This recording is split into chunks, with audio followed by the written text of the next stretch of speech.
my father shoved me into a fountain while the crowd clapped at my sister's wedding. Minutes later, my billionaire husband arrived and shut them up. It all started with a splash. A humiliating public splash. My own father at my sister's wedding pushing me into a fountain. Water dripping from my designer dress. Mascara running down my face. But instead of crying, I smiled. A private knowing smile. Because in that moment, they had no idea who I truly was, or who I had married. The whispers, the laughs, the pointed fingers, all of it was about to be silenced forever. Growing up in the affluent Grant family in Boston was all about appearances. Our 5-bedroom colonial in Beacon Hill screamed success. But behind those perfect doors, things were different. From the moment I could remember, I was always compared to my sister Sophie. She was 3 years younger, but always the star. Why can't you be more like your sister? That was the soundtrack of my childhood, played on repeat by my parents, Charles and Victoria Grant. My father, a big-shot corporate attorney, cared about image above all else. My mother, a former beauty queen turned socialite, never missed a chance to tell me I wasn't enough. I'd bring home straight A's, and Sophie had straight A's plus extracurriculars. I'd win second place in a science competition, and it would be overshadowed by Sophie's dance recital. It was relentless. Elena, stand up straight. No one will take you seriously with that posture, my mother would snap when I was just 12. Sophie has natural grace, she'd add, proudly placing a hand on my sister's shoulder. You have to work harder at these things. On my 17th birthday, my father raised a glass. I remember the anticipation, thinking, maybe this time it's for me. Instead, he announced Sophie's acceptance into an elite summer program at Yale. My birthday cake sat forgotten in the kitchen. College brought no relief. While I was at Boston University working a part-time job and maintaining a 3.9 GPA, my parents barely came to my events, but they'd travel 4 states over for every single one of Sophie's performances at Juilliard. At my own college graduation, my mother's first comment was about my sensible career choice and criminal justice. At least you're being realistic about your prospects, she said with a tight smile. Meanwhile, Sophie's arts degree was praised as following her passion. These 1,000 paper cuts continued into adulthood. Every family holiday was an endurance test. Every accomplishment minimized, every flaw magnified. It was during my second year at the FBI Academy in Quantico that something shifted. I decided to create emotional distance. I stopped sharing details about my life. I declined holiday invitations. I built walls higher than our family home. The irony? My career was soaring. I'd found my calling in counterintelligence, quickly rising through the ranks with a mix of sharp analytical skills and unflinching determination. By 31, I was leading specialized operations that my family knew nothing about. It was on one of those complex international cases that I met Ethan Hayes. Not in the field, as you might expect, but at a cybersecurity conference where I was representing the bureau. Ethan wasn't just any tech entrepreneur. He built Hayes Technologies from his college dorm room into a global security powerhouse worth billions. His systems protected governments and corporations from emerging threats. Our connection was instant, unexpected. Here was someone who truly saw me without the distorting lens of my family history. Our courtship was intense, squeezed between my classified operations and his global business empire. I've never met anyone like you, Ethan told me on our third date, walking along the PTOAC at midnight. You're extraordinary, Elena. I hope you know that. Those words, simple but sincere, were more validation than I'd received in decades of family life. We married 20 months later in a private ceremony with only 2 witnesses, my closest colleague Lucas and Ethan's sister Hannah. Keeping our marriage private wasn't just about security, though that was a real concern. It was my choice to keep this precious part of my life untainted by my family's toxicity. For 4 years we built our life together, maintaining separate public identities. Ethan traveled extensively and my position at the FBI grew more senior until my appointment as the youngest ever Deputy Director of Counterintelligence Operations. Which brings me back to my sister's wedding. The invitation arrived 6 months ago in Boston, gold dripping with presumption. Sophie was marrying Sebastian Wilde IV, heir to a banking fortune. The event promised to be exactly the kind of excessive display my parents lived for. Ethan was scheduled to be in Tokyo closing a major security contract. I can reschedule, he offered, seeing my hesitation. No, I insisted. This is too important for Hayes Tech. I'll be fine for one afternoon. I'll try to make it back for the reception, he promised.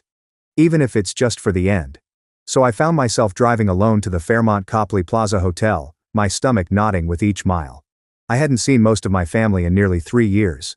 My sleek black Audi, one of the few luxuries I allowed myself, pulled up to the valet. I checked my reflection one last time. Sophisticated emerald green dress, understated diamonds, studs, a gift from Ethan, hair, and a classic updo.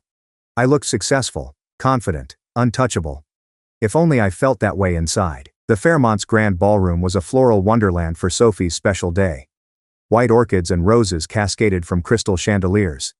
It was exactly the kind of over-the-top display my parents had always dreamed of. I handed my invitation to the usher, who checked his list with a slight frown. "Miss Grant, we have you seated at table 19. Not the family table, of course." I nodded politely, already understanding. My cousin Charlotte spotted me first, her eyes widening slightly before settling into a practiced smile. "Elena. What a surprise. We weren't sure you'd make it." Her gaze slid pointedly to my empty side. "And you came alone?" "I did," I replied simply, offering no explanations. "How brave," she said with manufactured sympathy. "After what happened with that professor you were dating, what was his name?" "Mom said it was just devastating when he left you for his teaching assistant. A complete fabrication." I had never dated a professor, let alone been left by one. But this was the Grant family specialty, creating narratives that positioned me as the perpetual failure. "Your memory must be confusing me with someone else," I said calmly. More relatives approached, each interaction the same. Aunt Clara commented on my practical haircut, how it was sensible for a woman in my position to give up on more stylish options. Uncle Martin asked loudly if I was still pushing papers for the government and if I had considered a career change since those jobs never pay enough to attract a decent husband. My cousin Tiffany, Sophie's maid of honor, approached with air kisses that deliberately missed my cheeks. "Elena. God, it's been ages. Love the dress. Is it from that discount retailer you always were so good at finding deals at?" She didn't wait for an answer. "Sophie was just saying she wasn't sure you'd come. You know, since you missed the bridal shower and the bachelorette weekend and the rehearsal dinner, each event had conflicted with critical operations I couldn't disclose. I had sent generous gifts with heartfelt notes. Work commitments," I said simply. "Write your mysterious government job." She made air quotes around mysterious. "Bradford's cousin works for the State Department. He says, those administrative roles can be so demanding." I just smiled. Let them believe I was a clerical worker. The truth would have shocked them into silence, but that revelation wasn't mine to share yet. My mother appeared, resplendent in a pale blue designer gown that probably cost more than a month of my substantial salary. "Elena, you made it." Her tone suggested I'd completed an arduous journey rather than a simple drive across Boston. "Your sister was concerned you wouldn't come again. I wouldn't miss Sophie's wedding," I said. Her eyes performed a rapid inventory of my appearance, looking for flaws. Finding none obvious, she settled for "that color washes you out. You should have consulted me before purchasing something so bold." Before I could respond, a commotion at the entrance signaled the arrival of the bridal party. Sophie made her entrance to the reception, now officially Mrs. Wilde, on the arm of her banker husband. She was undeniably stunning in a custom barong gown with a cathedral train. My father beamed with pride, looking at Sophie as if she were the sun and moon combined. I couldn't remember him ever looking at me that way. The maitre d' directed me to table 19, positioned so far from the main family table that I nearly needed binoculars to see it. I was seated with distant cousins, my mother's former college roommate, and several elderly relatives who couldn't quite place who I was. "Are you one of the Wilde girls?" asked a hard-of-hearing great-aunt, squinting at me through thick glasses. "No, I'm Charles and Victoria's daughter," I explained. "Sophie's sister." "Oh," her face registered surprise. "I didn't know there was another daughter." That's done more than it should have, even after all these years. Dinner proceeded with elaborate courses and flowing champagne. From my distant vantage point, I watched my family holding court at the center table, laughing and celebrating without a glance in my direction. The traditional family photos had been taken earlier without me. I'd arrived precisely on time, only to be told by the photographer that they had moved the schedule up. During the maid of honor speech, Tiffany spoke movingly about growing up with Sophie, who was like the sister I never had, pointedly ignoring my existence. The best man joked about Sebastian joining the Grant family dynasty and how he was trading up by marrying the Grant golden child. I maintained my composure through it all, sipping water to stay clear-headed. I needed my wits about me. Ethan had texted an hour ago, landing soon. Traffic from the airport was heavy, ETA 45 minutes. When the dancing began, I tried to join a circle of cousins, only to have them subtly close ranks, leaving me on the outside. I retreated to a quiet corner, checking my watch. Ethan would be here soon, just a little longer. My mother approached, champagne flute in hand. "You could at least try to look like you're enjoying yourself," she hissed. "Your perpetual sulking is becoming a topic of conversation." "I'm not sulking, Mother, I'm simply observing." "Well, observe with a smile. The Wellingtons are important people, and your sister has made an exceptional match. Don't embarrass us." As if I were the embarrassment in this scenario. "The least you could have done was bring a date," she continued.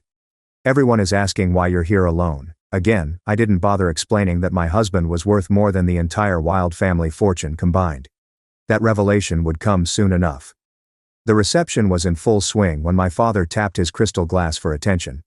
The crowd quieted as he took center stage beside an elaborate ice sculpture. "Today," he began, his voice carrying with the practiced projection of a seasoned attorney, "is the proudest day of my life.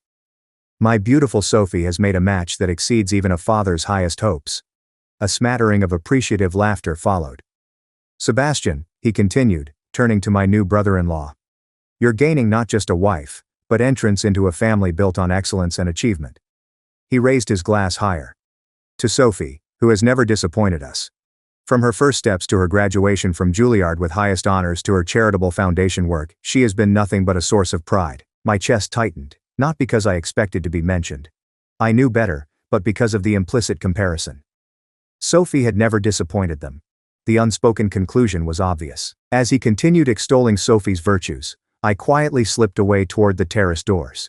I needed air, space, a moment to regroup before Ethan arrived.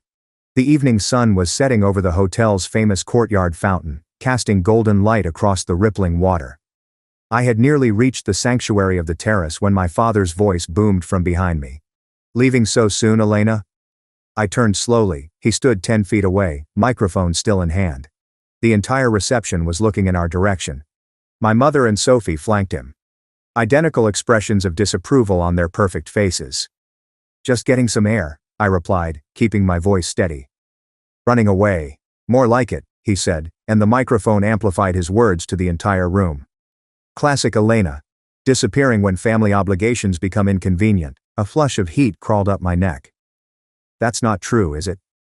His voice had taken on the cross-examination tone I remembered from childhood. "You've missed half the wedding events. You arrived alone without even the courtesy of bringing a +1. The room had fallen completely silent. "I'm sorry if my attendance alone offended you," I said carefully. "She couldn't even find a date," my father announced to the room and scattered. Nervous laughter followed. 33 years old and not a prospect in sight. Meanwhile, your sister has secured one of Boston's most eligible bachelors." The laughter grew louder, encouraged by his showmanship. "Dad," I said quietly, "this isn't the time or place." "It's exactly the time and place," he retorted, advancing toward me. "This is a celebration of success, of family achievement, something you would know nothing about." Each word was a calculated barb designed to penetrate years of carefully constructed armor. I glanced at my mother and sister, looking for any sign of intervention. They simply watched. My mother with a tight smile, Sophie with barely concealed satisfaction. "You think we don't know why you're really alone? Why you hide behind that mysterious government job?" My father continued. "You've always been jealous of your sister's accomplishments. Always the disappointment. Always the failure." He was inches from me now, the microphone lowered, but his voice still carrying in the hushed room. Decades of resentment had transformed his face into something almost unrecognizable. "Dad, please stop," I whispered, aware of hundreds of eyes on us. "Stop what?" "Telling the truth. The truth that you've never measured up. That you're an embarrassment to the Grant name." His voice rose with each question. Something inside me snapped. Not toward anger, but toward a strange, calm clarity. "You have no idea who I am," I said quietly. "I know exactly who you are," he snarled. And then it happened. His hands connected with my shoulders. A forceful shove that caught me completely off guard. I stumbled backward, arms windmilling, but there was nothing to grab onto. For a suspended moment, I felt weightlessness, then the shocking cold as I plunged backward into the courtyard fountain. Water engulfed me. My carefully styled hair collapsed. My silk dress billowed, then clung, and my makeup surely ran in rivulets down my face. The physical shock was nothing compared to the realization that my own father had just publicly humiliated me at my sister's wedding. The crowd's reaction came in waves. First shocked gasps, then uncertain titters, finally erupting into full-throated laughter and even scattered applause. Someone wolf whistled. Another voice called out, "Wet t-shirt contest after the garter toss." More laughter. More applause. I pushed myself up, water streaming from my ruined dress. My heels slipped on the fountain's slick bottom as I found my footing. Through dripping strands of hair, I saw my father's triumphant expression, my mother's hand covering a smile, my sister's undisguised glee. The photographer snapped picture after picture, capturing my humiliation for posterity. This would be in the wedding album passed around at future family gatherings. Another chapter in the Elena of failure narrative. But something unexpected happened in that fountain. As the cold water shocked my system, so too did a realization. I was done. Done seeking approval, done accepting mistreatment, done hiding who I really was. I stood fully upright in the fountain, water cascading from my designer dress. I pushed back my soaked hair and looked directly at my father. "Remember this moment," I said, my voice carrying across the suddenly quiet courtyard. Not shouting, not emotional, just clear and precise. The smile froze on my father's face. Something in my tone must have registered because uncertainty flickered in his eyes. "Remember exactly how you treated me," I continued, stepping carefully toward the fountain's edge. "Remember the choices you made. Remember what you did to your daughter, because I promise you I will." I climbed out of the fountain with as much dignity as my soaked condition allowed. A stunned silence had replaced the laughter. Even my father seemed momentarily at a loss for words. The memory of a similar public humiliation flashed through my mind. High school graduation, when my father had interrupted my valedictorian speech to loudly comment that memorization had always been Elena's only talent. The audience had laughed then too. I had shrunk into myself, becoming smaller. Not this time. I walked through the crowd, water dripping with each step, creating a trail across the expensive carpet. No one stopped me. No one offered help. No one spoke. And strangely, I was okay with that. For the first time in my life, I didn't need anything from these people. The ladies' room of the Fairmont was blessedly empty. When I pushed through the door, I caught sight of myself in the gold-framed mirror, mascara strewn plastered to my skull, the emerald dress now a darker forest green, saturated with water. And yet, I didn't feel defeated. I felt oddly liberated. My phone had been in my clutch, which thankfully I'd left at table 19 before the fountain incident.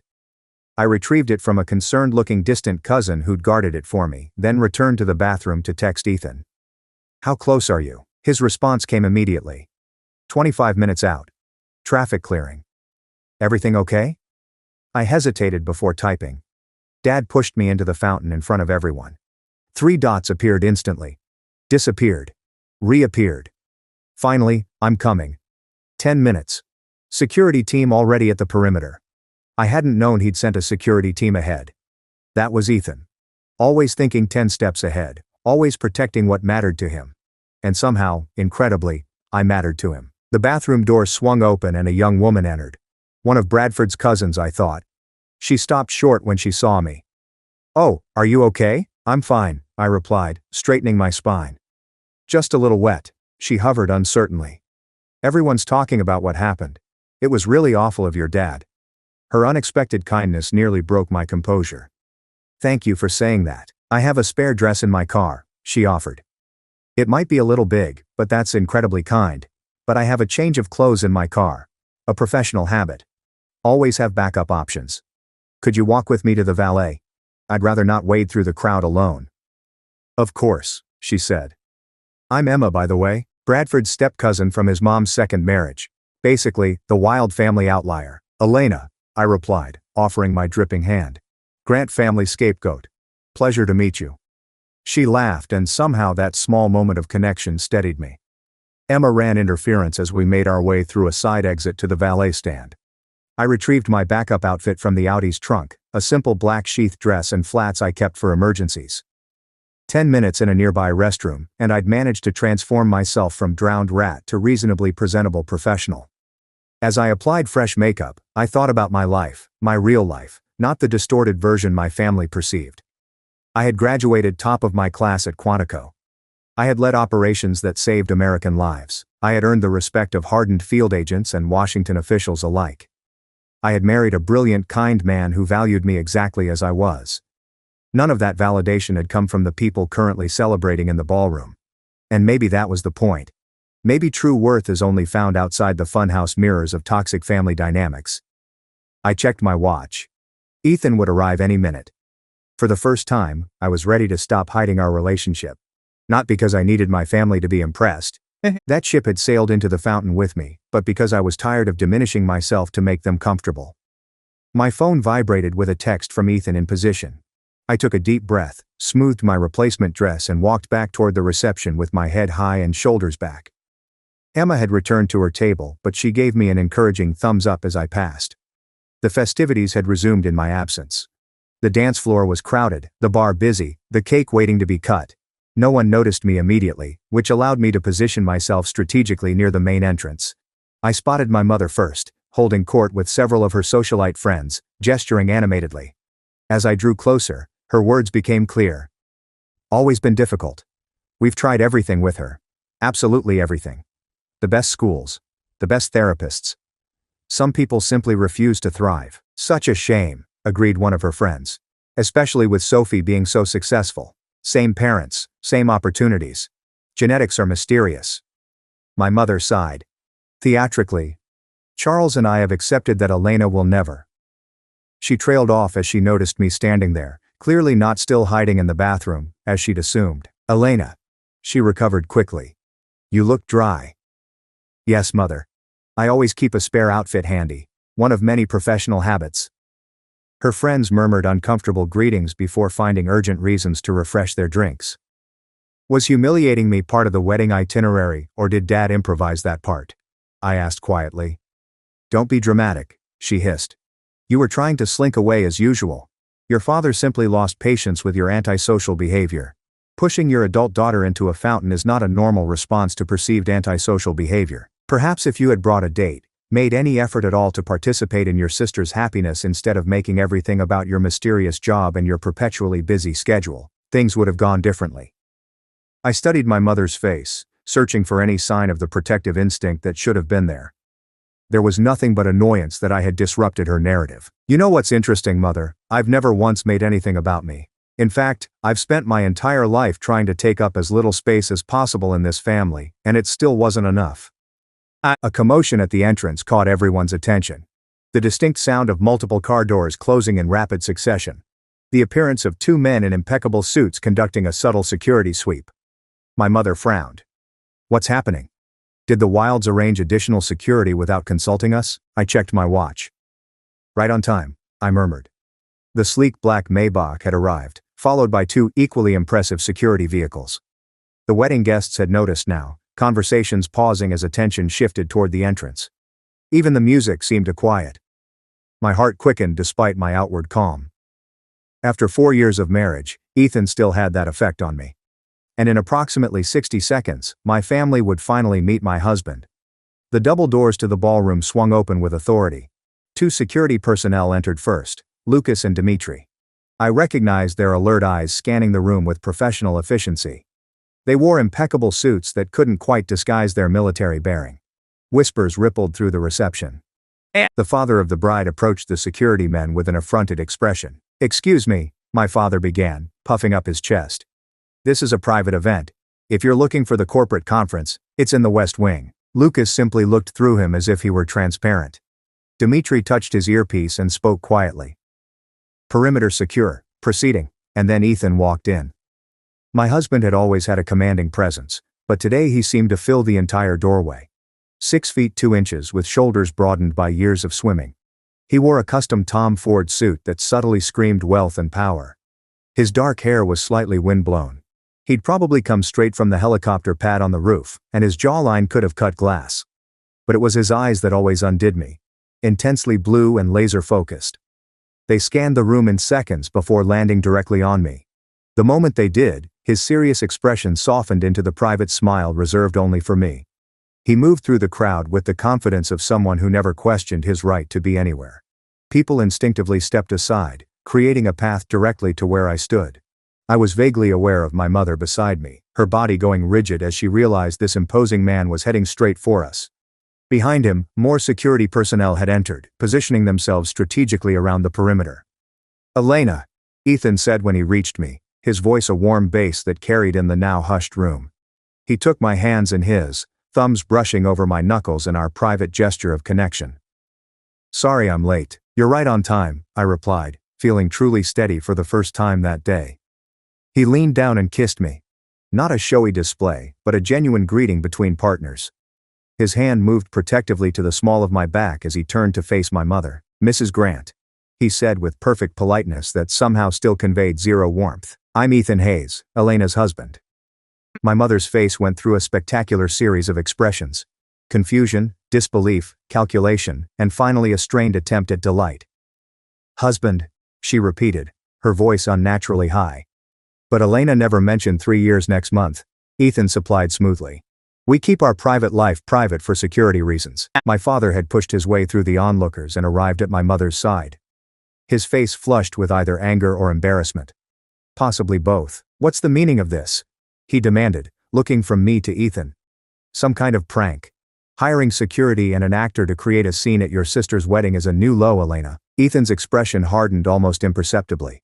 Only someone who knew him as well as I did would notice the dangerous glint in his eyes. "Mr. Grant," he said, his tone deceptively mild. "I'm Ethan Hayes, CEO of Hayes Technologies. Your daughter and I have been married for nearly 4 years." My father's mouth opened and closed without sound. Hayes Technologies was a household name, a global security firm worth billions. Even my technology-averse father would recognize it. "That's not possible," he finally managed. "We would have known." "Would you?" Ethan asked, genuine curiosity in his voice. "When have you ever shown interest in Elena's actual life? From what I've observed today, and what she shared over the years, your interest extends only to criticizing her choices, not understanding them." My sister had appeared now, her white gown making her look like an apparition floating through the stunned guests. Sebastian followed in her wake, his expression torn between confusion and fascination. "What's happening?" Sophie demanded. "Who are these people?" "Apparently," my mother said faintly, "your sister has a husband." "That's ridiculous," Sophie scoffed. "She's making it up for attention. On my wedding day." Ethan's arm tightened around my waist, not possessively, but supportively. "Mrs. Wilde, congratulations on your marriage. I apologize for missing the ceremony. International business obligations kept me in Tokyo until a few hours ago." His impeccable manners made Sophie's rudeness stand out in stark relief. She flushed, looking uncertainly between Ethan, the security team, and the increasingly interested wedding guests. "Is this some kind of joke?" My father found his voice again. "You expect us to believe that Elena, our Elena, secretly married a billionaire tech CEO?" One of Bradford's friends from the back had apparently Googled Ethan on his phone. "Holy shit, that's really Ethan Hayes. Forbes cover last month. Net worth estimated at $12 billion. A collective gasp rippled through the room. My mother swayed slightly, reaching for the back of a chair to steady herself. "I don't understand," she whispered. "Why wouldn't you tell us?" For the first time, her question seemed genuine rather than accusatory. I almost felt sorry for her. "When have you ever wanted to hear about my successes, Mother?" I asked gently. "When have you ever celebrated anything about me?" She had no answer. "As for me," Ethan continued smoothly, "I've been looking forward to meeting the family Elena has described so vividly. Though I admit, after witnessing your behavior today, I find myself rather—" He paused, selecting his words carefully. "Disappointed." My father's face darkened. "Now listen here, young man." "No, Mr. Grant," Ethan interrupted, his voice suddenly hard as steel. "You listen. I watched from the terrace as you publicly humiliated your daughter. I saw you push her into that fountain. I heard the things you said to her." The blood drained from my father's face. "Under normal circumstances," Ethan continued, "such an assault would have immediate consequences. My security team was prepared to intervene, but Elena signaled them to stand down. That's the kind of person your daughter is. Even after your despicable behavior, she didn't want to create a scene at her sister's wedding." The room had gone completely silent. Even the waitstaff had frozen in place. "Fortunately for you," Ethan finished, "my wife is a better person than I am, because if anyone ever treated her that way again, my response would not be nearly so measured." The threat, though delivered in the most civilized tone possible, hung in the air like storm clouds. At that precise moment, as if choreographed for maximum dramatic effect, the ballroom doors opened once more. 2 individuals in crisp business attire entered, their posture alerting me immediately to their identities even before I saw their faces. Lucas and Sophia, my most trusted team members from the Bureau. They approached with purposeful strides, coming to a stop a respectful distance from where Ethan and I stood with my family. Director Grant, Sophia said formally, using my official title. I apologize for the interruption, but there's a situation requiring your immediate attention. The title hung in the air for a beat before the whisper started. Director. Did she say Director Grant? What department? My father's confusion was almost comical. Director of what? Some minor government office? Ethan's smile was razor sharp. Your daughter is the youngest deputy director of counterintelligence operations in FBI history, Mr. Grant. Her work has saved countless American lives and earned her the highest security clearance possible. More gasps, more whispers. My mother looked as though she might faint. Sophie stepped forward, her bridal glow diminished by confusion and dawning horror. That's impossible, she said. Elena is just what? I asked quietly. Just your disappointing older sister? Just the family scapegoat? Just the perpetual failure? She had no answer.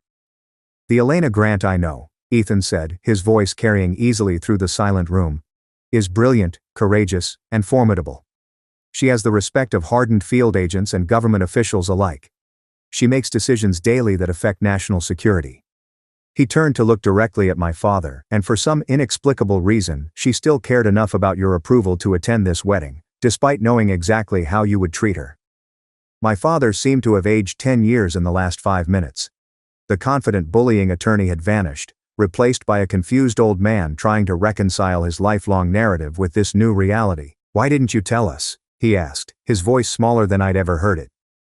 Would you have believed me? I replied simply. Or would you have found a way to diminish this too? His silence was answer enough. Lucas approached holding a secure tablet. Director, I hate to press, but we need your authorization on this operation. I took the tablet, scanned the information, and made a quick decision. Proceed with option 2. But increase surveillance on the secondary target. I'll call in for the full briefing in 25 minutes. Yes, ma'am, Lucas replied, accepting the tablet back. The professional exchange happened in seconds, but its impact on the room was seismic. This wasn't play acting. This wasn't an elaborate ruse. This was real power, real responsibility, and I wielded it with casual confidence. Ethan checked his watch. We should go. The helicopter is waiting, and we have the Tokyo team on standby for the video conference at 9 o'clock. I nodded, then turned to face my stunned family one last time. Congratulations on your wedding, Sophie. I wish you and Sebastian every happiness. My sister seemed incapable of speech. Sebastian, to his credit, stepped forward and offered his hand to Ethan. It was an honor to meet you, Mr. Hayes, and you, Director Grant. I hope we'll have the opportunity to get to know each other better in the future. His sincerity was unexpected and rather touching. I shook his hand warmly. I'd like that, Sebastian. My parents remained frozen. Decades of their carefully constructed narrative lying in shambles around them. Mr. and Mrs. Grant, Ethan said with perfect courtesy. Thank you for the invitation.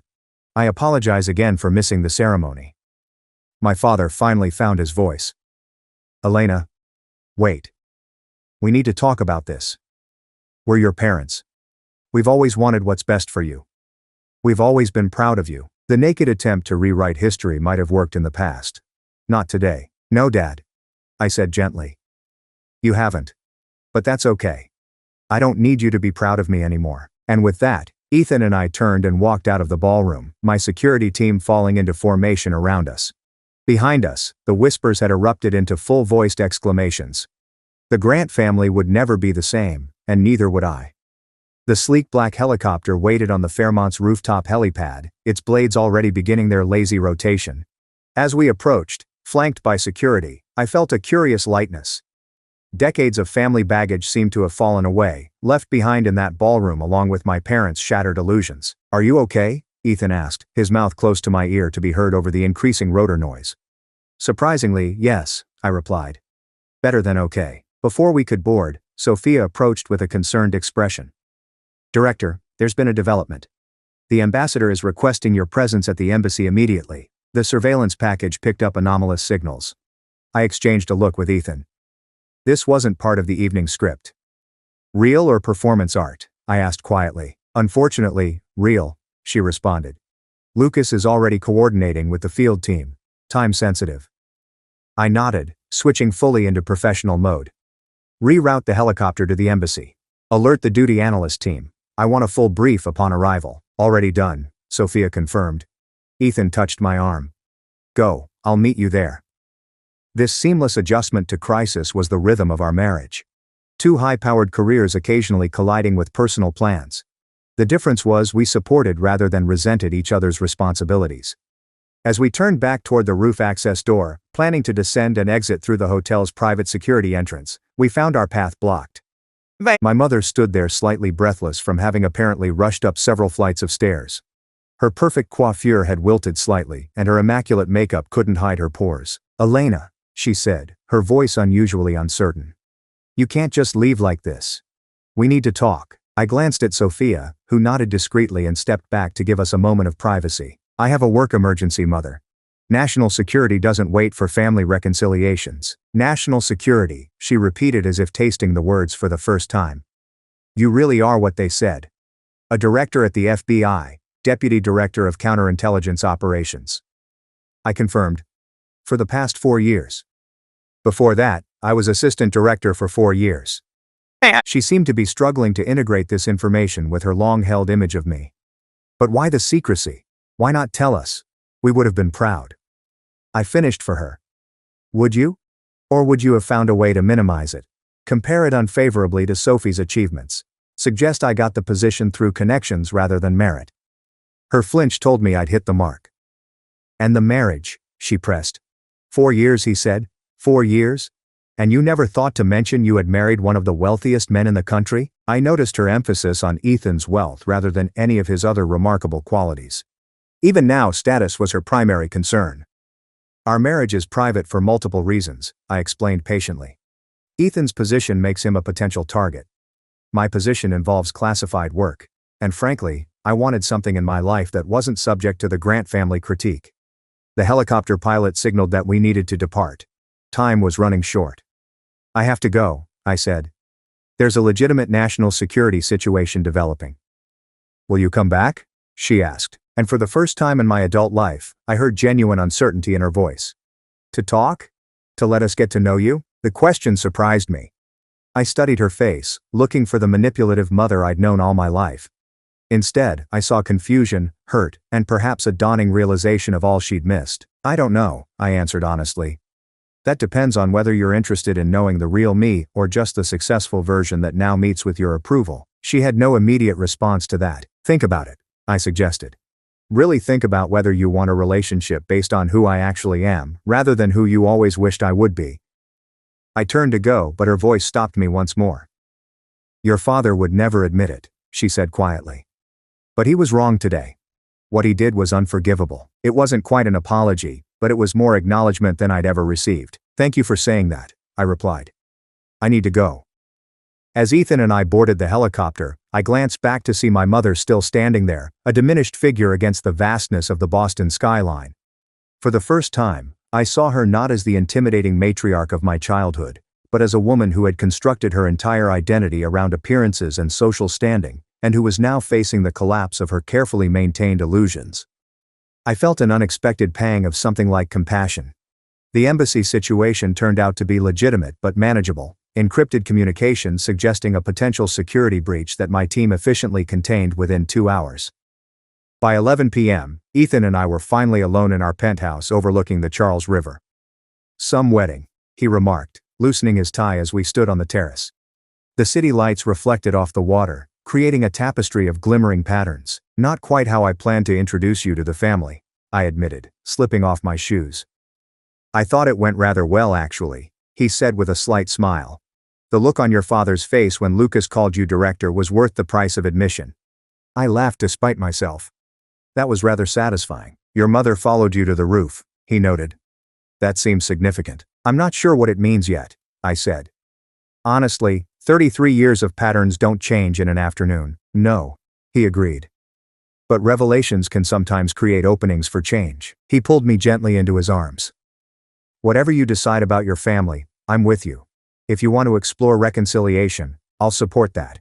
If you want to maintain distance, I'll support that too. This was what real love felt like. Not the conditional approval I'd sought from my family for decades, but unconditional support regardless of my choices. "Did you see Bradford's face when he realized who you were?" I asked, changing the subject. "I think he was mentally calculating how to get you to invest in his hedge fund." Ethan laughed.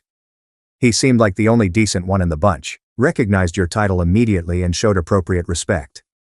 "I noticed that too," I admitted. Maybe Sophie made a better choice than I gave her credit for. My phone buzzed with an incoming text. I expected it to be work-related, but instead saw my cousin Emma's name. "OMG, the family is in complete meltdown after you left. Your dad keeps saying there must be a mistake. Your mom is weirdly quiet. Sophie has locked herself in the bridal suite. Also, I googled your husband and holy crap. Also, I'm sorry they treated you like garbage all these years. Drink sometime. Signed, your new favorite cousin." I showed the message to Ethan, who raised an eyebrow. "New favorite cousin? She was kind to me after the fountain incident," I explained before you arrived. "Offered me a spare dress. Helped me avoid the crowd. Small kindness, but it stood out. Sometimes allies come from unexpected places," he observed. Over the next hour, my phone lit up with messages from family members who had never bothered to call me before. Distant relatives suddenly remembered my birthday. Second cousins inquired about lunch dates. My father sent a stiffly formal text stating that we should discuss recent developments at your earliest convenience. I silenced the phone and set it aside. Those responses could wait. "They're not reaching out to me," I told Ethan as we prepared for bed. "They're reaching out to Director Grant, wife of billionaire Ethan Hayes, not to the person I actually am." "Does that surprise you?" he asked gently. "No," I admitted. "But it does clarify things." As I drifted towards sleep in the safety of our home, I realized that the day's events hadn't given me a family. I'd had one all along. Ethan, my trusted team at the bureau. Friends who valued me for myself. The family I'd chosen rather than the one I was born into. And that I was discovering made all the difference. 4 weeks after my sister's wedding, Ethan and I sat in our favorite corner of Thinking Cup Cafe on Newberry Street. Despite our combined net worth and status, we enjoyed these small moments of normalcy.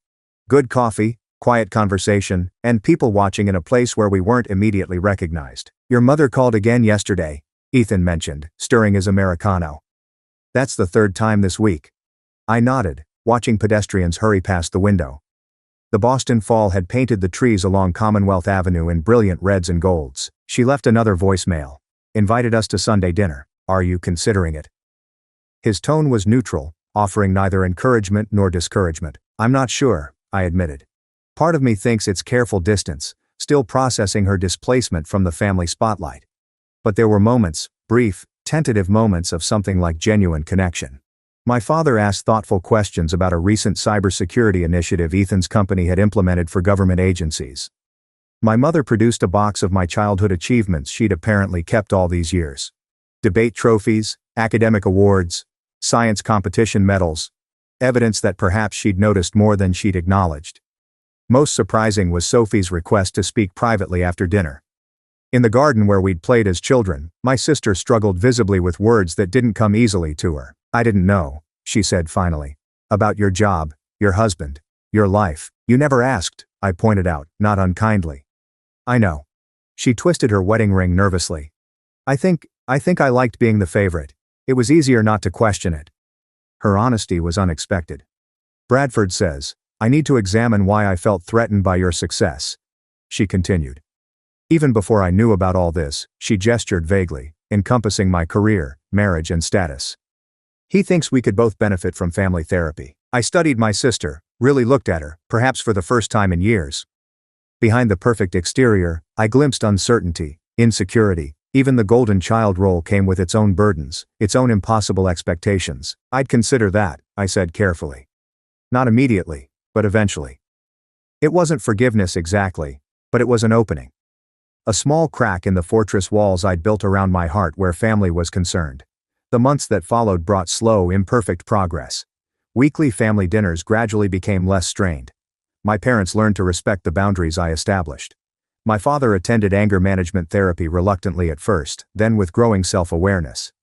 My mother and I began tentative mother-daughter outings that sometimes ended in tension, sometimes in genuine laughter. Healing wasn't linear. There were setbacks. Moments when old patterns reasserted themselves, when my father's temper flared or my mother's criticism surfaced. But there was also accountability that had never existed before. A willingness to acknowledge harm and attempt repair. The most profound change, however, wasn't in my family, but in myself. I no longer measured my worth by their approval. I no longer diminished my achievements to make others comfortable. I no longer accepted disrespect as the price of belonging. 1 year after the infamous wedding, Ethan and I hosted a gathering at our home. Not just immediate family, but the people who had formed my support system throughout the years, my FBI colleagues, Ethan's sister and her family, friends who had stood by me, Emma and her new boyfriend, even a few extended family members who had reached out with genuine interest and connection. As I looked around at this diverse group, this chosen family interspersed with biological relations, I realized something profound. Family isn't just about shared DNA. It's about who shows up, who sees you clearly and loves you anyway, who celebrates your successes without jealousy and supports you through failures without judgment. Sometimes those people share your bloodline. Often they don't. The magic happens when you stop forcing connections where they don't naturally exist, and instead nurture the ones that bring mutual joy and growth. Standing in our kitchen, preparing to bring out dessert, I felt Ethan's arms encircle me from behind. "Happy?" he asked simply. I leaned into his embrace, watching through the doorway as my father engaged in animated conversation with Lucas about fishing techniques while my mother showed Emma photos on her phone. And Sophie's musical laugh rang out at something Bradford had said. Not perfect, still complicated, but real in a way it had never been before. "Yes," I answered truthfully. "I am. If you're watching this and have struggled with toxic family dynamics, I want you to know that your worth isn't determined by those who failed to see it. Building boundaries isn't selfish. It's necessary for healing. And sometimes the most loving thing you can do for yourself is to create distance until genuine change occurs." Have you experienced family relationships healing after setting firm boundaries? Or have you found peace by creating your chosen family instead? Share your stories in the comments below. Your experience might be exactly what another viewer needs to hear today. Don't forget to like and subscribe if this resonated with you. And thank you for being part of this supportive community where we can share our journeys of healing and growth.